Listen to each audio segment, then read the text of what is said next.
નમસ્કાર, ખૂબ જ અગત્યનો વિડીયો છે। ધોરણ 11 વિષય છે અર્થશાસ્ત્ર, એટલે કે તમને આર્ટ્સ અને કોમર્સ બંને માટે ઉપયોગી। વાર્ષિક પરીક્ષા 2024 આપણે લેવાની છે। એમાં 80 માર્ક્સનું પેપર કેવી રીતના રહેવાનું છે, કયા વિભાગમાં શું પૂછવાનું છે એની આપણે વાત કરવાના છે। તો સૌપ્રથમ આપણે વાત કરીશું વિભાગ એ ની। તો વિભાગ એ ની અંદર તમને કેટલા પ્રશ્નો પૂછાશે અને કેવી રીતના લખવાના। તો વિભાગ એ ની અંદર 10 પ્રશ્નો પૂછાશે। એ 10 પ્રશ્નોના કેટલા માર્ક્સ થવાના છે? તો 10 માર્ક્સ। એટલે આ વિભાગ આપણા માટે 10 માર્ક્સનો થવાનો છે। ચલો પ્રશ્નો લખીએ પહેલા તો।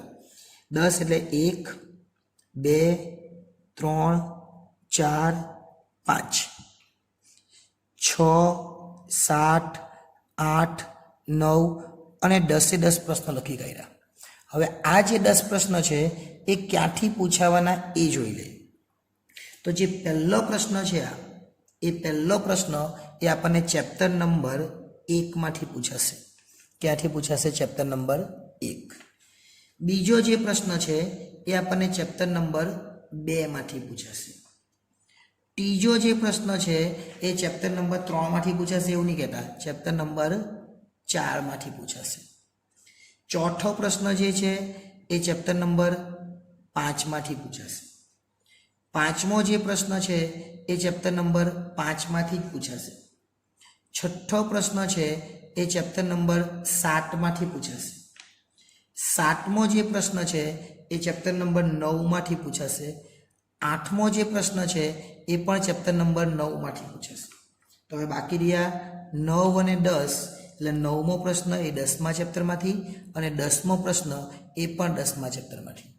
એટલે કેવી રીતના પૂછાય છે એકવાર જોઈ લેજો, જેથી કરીને તમને એમાં મુશ્કેલી નહીં થાય। હવે વાત કરીએ વિભાગ બી। તો વિભાગ બી ની અંદર કેટલા પ્રશ્નો? તો વિભાગ બી ની અંદર બી 10 જ પ્રશ્નો। 10 પ્રશ્નના તમને ખબર છે એ પ્રમાણે કેટલા માર્ક્સ હોય? એક વાક્યમાં જવાબ આપો, એના વધારે 10 આપે, એનાથી વધારે કોણ આપે આપણને? એટલે 10 પ્રશ્નો છે એના 10 માર્ક્સ છે। ક્યાંથી પૂછવાનું એ જોઈ લઈએ। તો પહેલાં તો 11 લખી દે ને, એટલે 11 12 13 14 15 16 17 18 19 અને 20 પ્રશ્નો તમારા થઈ ગયા। હવે આ 20 પ્રશ્નો કયા ચેપ્ટરમાંથી પૂછાવાના છે એ જોઈ લે। તો પહેલો જે 11 નંબરનો જે પ્રશ્ન છે એ 11 નંબરનો પ્રશ્ન છે એ ક્યાંથી પૂછાશે? આ 11 નંબરનો પ્રશ્ન એ આપણને ચેપ્ટર નંબર 1 માંથી પૂછવાનો છે। ક્યાંથી પૂછવાનો? Chapter number 1। 12 નંબરનો જે પ્રશ્ન છે એ આપણને ચેપ્ટર નંબર 2 માંથી પૂછવાનો છે। 13 નંબરનો પ્રશ્ન છે એ આપણને ચેપ્ટર નંબર 3 માંથી પૂછવાનો છે। 14 નંબરનો જે પ્રશ્ન છે એ ચેપ્ટર નંબર 5 માંથી પૂછાશે। 15 નંબરનો પ્રશ્ન ચેપ્ટર નંબર 6 માંથી પૂછાશે। 16 નંબરનો જે પ્રશ્ન છે એ પણ ચેપ્ટર નંબર 6 માંથી પૂછાશે। 17 નંબરનો જે પ્રશ્ન છે એ ચેપ્ટર નંબર 7 માંથી પૂછાશે। 18 નંબરનો જે પ્રશ્ન છે ને એ ચેપ્ટર નંબર 9 માંથી પૂછાશે। 19 નંબરનો જે પ્રશ્ન છે એ પણ ચેપ્ટર નંબર 9 માંથી પૂછાશે। અને જે 20 નંબરનો પ્રશ્ન છે એ ચેપ્ટર નંબર 10 માંથી પૂછાશે। એટલે આ રીતે આખા જ વિભાગોમાં કયા ચેપ્ટર્સમાંથી કયો પ્રશ્ન પૂછાવાનો એની વાત થઈ ગઈ। હવે વાત કરીએ વિભાગ સી। વિભાગ સી ની અંદર તમને 8 પ્રશ્નો પૂછાશે, દરેકના 2 ગુણ। એટલે આ વિભાગ તમારા માટે કેટલા માર્ક્સનો થવાનો? તો 16 માર્ક્સનો થવાનો। હવે 16 માર્ક્સનો થવાનો, 20 સુધી તો પ્રશ્ન આવી ગયા, તો બાકી કેટલા રહ્યા? આના 8 પ્રશ્નો લખવાના। એટલે 21 22 23 24 25 26 27 અને 28, એમ 28 જેટલા પ્રશ્નો, એટલે કે 8 પ્રશ્નો પૂછાવાના છે। હવે આ 8 પ્રશ્નો ક્યાંથી પૂછાશે એ પણ જોઈ લઈએ। એટલે વિભાગ સી ક્લિયર થઈ જાય। 21 નંબરનો જે પ્રશ્ન છે એ ચેપ્ટર નંબર 2 માંથી પૂછાવાનો છે। 22 નંબરનો જે પ્રશ્ન છે ને એ ચેપ્ટર નંબર 3 માંથી પૂછાવાનો છે। 23 નંબરનો જે પ્રશ્ન છે એ ચેપ્ટર નંબર 4 માંથી પૂછાશે। 24 નંબરનો જે પ્રશ્ન છે એ પણ ચેપ્ટર નંબર 4 માંથી પૂછાશે. 25 નંબરનો જે પ્રશ્ન છે એ ચેપ્ટર નંબર 5 માંથી પૂછાશે. 26 નંબરનો પ્રશ્ન આપણને ચેપ્ટર નંબર 6 માંથી પૂછાશે. ત્યાર પછી 27 નંબરનો જે પ્રશ્ન છે એ ચેપ્ટર નંબર 8 માંથી પૂછાય અને આગળનો જે 28 નંબરનો પ્રશ્ન છે એ પણ ચેપ્ટર નંબર 8 માંથી પૂછાય. હવે 8 જોઈ લઈએ. તો 8માં શું? તો જે 25 નંબરનો જે ચેપ્ટર નંબર 5 માંથી પૂછવાનો ને એમાં 2 પ્રશ્ન પૂછાય, એમાંથી એક જ લખવાનો. 26 ની અંદર જે ચેપ્ટર નંબર 6 માંથી પૂછાય ને એમાં 2 પ્રશ્ન પૂછાય, એમાંથી એક જ લખવાનો. એટલે આ 5મો અને 6થા ચેપ્ટરમાંથી 2 પ્રશ્ન પૂછાશે, એ ખાસ ધ્યાન રાખવાનું. હવે વાત કરીએ વિભાગ ડી. ડી એટલે ડી ફોર ડોગ. 8 ટાલી 24 એટલે 8 પ્રશ્ન, એકના 3 માર્ક્સ એટલે કે 24 માર્ક્સનો આ વિભાગ થવાનો છે. કયા કયા પ્રશ્નો? તો 28 સુધી છે ને તો 8 થી લખવાના. 29, 30, 31, 32, 33, 34, 35 અને 36 સુધી આવે. ટોટલ કેટલા પ્રશ્નો? 8. હવે ક્યાંથી પૂછાય એ પણ જોઈ લઈએ. તો જે 29 નંબરનો પ્રશ્ન છે, આ 29 નંબરનો પ્રશ્ન એ આપણને ચેપ્ટર નંબર 1 માંથી પૂછવાનો છે. 30 નંબરનો જે પ્રશ્ન છે એ આપણને ચેપ્ટર નંબર 2 માંથી પૂછવાનો છે. 31 નંબરનો પ્રશ્ન ચેપ્ટર નંબર 4 માંથી પૂછાશે.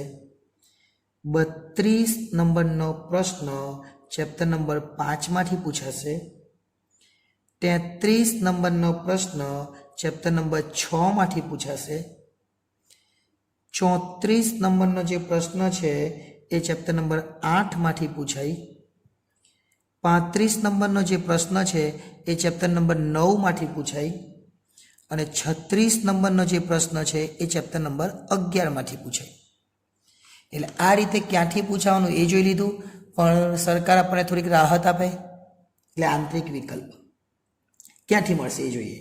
તો આજે 30 નંબરનો જે પ્રશ્ન છે ને એ બીજા ચેપ્ટરમાંથી છે, પરંતુ બીજા ચેપ્ટરમાં તમને 2 પ્રશ્ન પૂછાશે એટલે એક 8 મળશે. 2 માંથી કોઈ પણ એક લખવાનો. એ જ રીતના 34 નંબરનો જે પ્રશ્ન છે એ 8મા ચેપ્ટરમાંથી પૂછવાનો અને એમાં પણ તમને 2 પ્રશ્ન આપશે 8મા ચેપ્ટરમાં, એટલે તમારે એક લખવાનો રહેશે. એટલે આ સ્ક્રીનશોટ લઈ લેજો, કારણ કે સ્ક્રીનશોટ લેવા માટે જ તમે આવેલા હશે, બીજું તો તમને સમજતા જ નથી. એટલે વિભાગ ઈની વાત કરીએ હવે. તો વિભાગ ઈની અંદર તમને 36 સુધી તો છે, તો 37, 38, 39, 40. તો જે ઈ વિભાગ છે એની અંદર 4 પ્રશ્નો, એકના 5 માર્ક્સ, એટલે આ વિભાગ 20 માર્ક્સનો થવાનો છે. કેટલા માર્ક્સનો છે? 20 માર્ક્સનો. જોઈ લઈએ 37 નંબરનો પ્રશ્ન ક્યાંથી પૂછાય. ચાલો, 37 નંબરનો જે પ્રશ્ન છે એ આપણને ચેપ્ટર નંબર ક્યાંથી પૂછાય એ જોઈ લઈએ. તો જે 37 નંબરનો પ્રશ્ન છે એ ચેપ્ટર નંબર 3 માંથી પૂછાશે. 38 નંબરનો જે પ્રશ્ન છે એ ચેપ્ટર નંબર 7 માંથી પૂછાશે. 39 નંબરનો પ્રશ્ન ચેપ્ટર નંબર 10 માંથી અને 40 નંબરનો પ્રશ્ન ચેપ્ટર નંબર 11 માંથી. હવે જોઈ લેજો, ભાગતા નહીં. જે 37 નંબરનો પ્રશ્ન ચેપ્ટર નંબર 3 માંથી છે એમાં એક 8 પણ આવશે અને 40 નંબરનો પ્રશ્ન ચેપ્ટર નંબર 11 માંથી છે એમાં પણ એક 8 આવશે. હવે ભાગશો. ચાલો જોઈ લઈએ. એ 10 માર્ક્સ, બી 10 marks, C 16 marks, D 24 marks અને ઈ 20 માર્ક્સ. 10 10 કેટલા થાય? 20. 16 અને 24 કેટલા થાય? 40. એટલે 20, 40, 60 અને 20, 80. એટલે ટોટલ 80 માર્ક્સનું આ રીતના આખું પેપર રહેવાનું છે. એટલે હવે વિડીયો ગમ્યો હોય તો આ જે મેં લખતો છું એ કરી દેજો, એટલે કે લાઈક. ચેનલ ગમતી હોય તો સબસ્ક્રાઈબ પણ કરી લેજો અને જો બીજાને મદદ કરવા માગતા હોય તો શેર અવશ્ય કરજો. જોઈને બેસી નહીં રહેતા, તમારા સ્કૂલના ગ્રુપમાં પણ મોકલજો, જેથી કરીને એમને પણ કામ લાગે. આભાર.